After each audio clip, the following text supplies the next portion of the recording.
You're listening to the Vocabit podcast, where I help students improve their vocabulary for the SAT, ACT, and life itself using my unique and research-backed story-based method. On this podcast, I'm sharing the best tips and tricks for a more enriched vocabulary and pain-free test day. Hello, and welcome to episode 58 of the Vocabit podcast. I'm Erica Abbott, a former English and history teacher, the author of the young adult novel Ahead of Her Time, and the founder of the eponymously named vocabulary company Vocabit.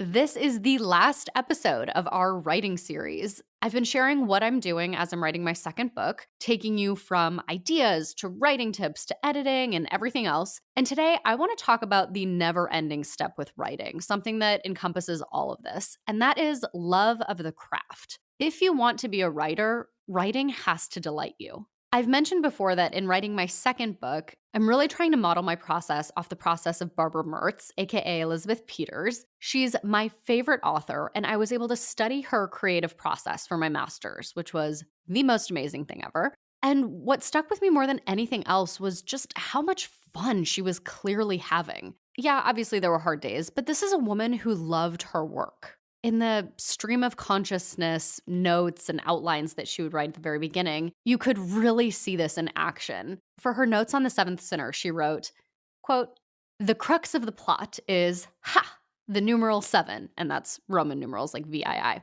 which must come to haunt all the characters, including the heroine, so that when she sees the scrawl in the victim's blood, it never occurs to her that it could be anything but a number," end quote.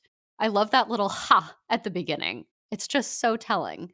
Barbara Mertz, a.k.a. Elizabeth Peters, her pen name, loved what she did. She explained in her biography, quote, "The craft of writing delights me. It is impossible to attain perfection. There is always something more to be learned, figuring out new techniques of plotting or characterization, struggling with recalcitrant sentences until I force them to approximate my meaning. And nothing is ever wasted. Everything one sees and hears, everything one learns can be used," end quote. I love that so much, particularly the last sentence about how nothing is ever wasted.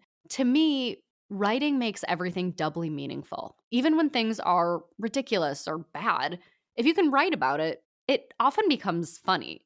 And I think whatever your job, but particularly with writing, a lot of what determines whether or not you're going to be successful isn't really in the technical approach that you take, whether you're a plotter or a pantser, whether you use this program or that. A lot of it really depends on whether or not you love what you're doing. The rest of it tends to fall into place. And I know I'm getting super cliche here, but her joy was such a big part of her process that I'd really be remiss if I didn't point it out. Amelia Peabody, Elizabeth Peters' primary protagonist, goes so far as to say that paradise would be a continuation of the life she loves with those she loves beside her. And a source tells me that Elizabeth Peters felt the same way towards the end of her life. That's a really powerful statement, that heaven would be a continuation of this life. I don't know if you can say that unless you enjoy what you're doing most of the day. And again, I think whether you want to be a writer or something else, that sense of fun and enjoyment towards your work is an incredible goal. Make this life so amazing that heaven could be a continuation of the life you're already living. That's the end of our writing series. I will be back next week with I don't even know what, because I haven't planned it yet. I'll see you then.